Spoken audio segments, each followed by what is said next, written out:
Terlibat cekcok, seorang pria di Sidoarjo, Jawa Timur menusuk punggung anak tirinya dengan pisau dapur. Hingga kini korban masih menjalani perawatan.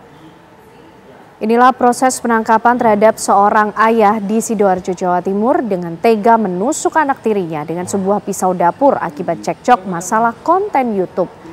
Kasus ini berawal ketika korban tidak mengindahkan teguran dari sang ibu terkait konten YouTube. Melihat kejadian itu, HP yang merupakan ayah tiri korban langsung naik hitam dan terjadi duel antara pelaku dan korban sampai pelaku menusukkan pisau ke tubuh korban.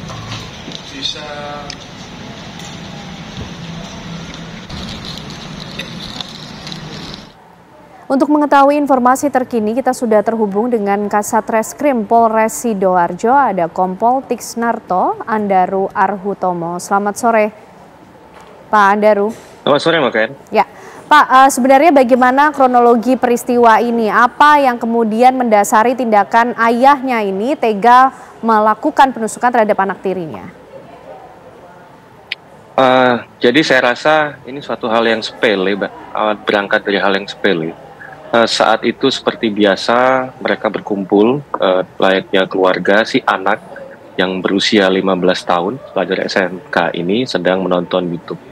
Di situ timbullah percakapan antara dirinya dengan sang ibu kandung, membahas masalah konten YouTube. Dikatakan kalau ibunya mengatakan kalau ketika ada konten YouTube, viewersnya banyak, akan mendapatkan bisa ber-AdSense seperti semacam itu. Kemudian si anak menjawab, oh iya mah kalau viewernya banyak. Namun menurut si pelaku, si anak ini menjawab dengan nada yang agak tinggi. Dan menurut pelaku ini sebuah perilaku yang tidak sopan terhadap orang tua. Disitulah terjadi cekcok antara si anak dengan bapak tirinya, mulai cekcok, kemudian beradu fisik. Namun yang tidak habis pikir, pelaku kemudian lari ke belakang, mengambil sebuah pisau, kemudian menusuk korban AA tadi sampai mengalami 2 buah luka yang saya rasa cukup miris di belakang, di punggung, selebar 1 cm, sepanjang 2 cm, kemudian luka di dekat leher sebelah kiri, sebesar 1 cm, sepanjang 1 meter dan selebar setengah cm. Saya rasa ini titik luka yang cukup membahayakan ya untuk nyawa. Selain juga menemukan goresan di leher korban. Saya rasa ini hal-hal yang sudah terlaluan dan cukup membahayakan bagi korban. Ya. Oke, Pak Kasat Reskrim, mungkin dari pengakuan pelaku sendiri atau dari keterangan saksi yang sudah dikumpulkan oleh pihak kepolisian, tindakan emosional, temperamen seperti ini memang sudah sering kemudian dilakukan oleh pelaku?